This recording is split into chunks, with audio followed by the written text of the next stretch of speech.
रामकृष्ण हरी. बघा आपण माळ घातली, आता तुमची ही माळ किती शोभून दिसते बघा.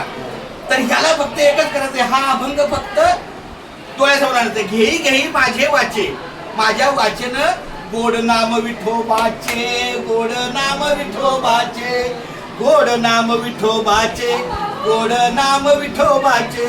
आता वाचन गोड नाम घेतलं पाहिजे. तुम्ही ऐका रे हे कान, तुम्ही ऐका रे हे कान. आता माझ्या कानानं काय ऐकलं पाहिजे? हा, माझ्या विठोबाचे गुण, माझ्या विठोबाचे गुण, माझ्या विठोबाचे गुण, माझ्या विठोबाचे गुण. एक लक्षात घ्या, जेव्हा विठोबाचं गुण ऐकतो तेव्हा संतांची अभंग जगण्यात आहे.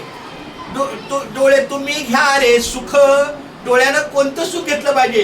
पहा विठोबाचे मुख, पहा पहा विठोबाचे मुख, पहा विठोबाचे मुख. मनात ते धाव घेई.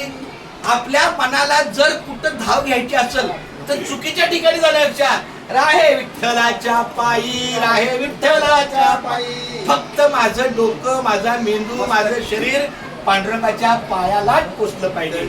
आणि म्हणून तुकारामाने शेवटच्या अभंगात सांगितलंय, तुका म्हणे माझ्या जीवा, तुका बोला, तुका म्हणे माझ्या जीवा. म्हणजे पांडुरंगा माझ्या जीवाला तू कुठपर्यंत सोडू नको, नको सोडूया केशवा, नको सोडूया केशवा, नको सोडूया केशवा, नको सोडूया केशवा.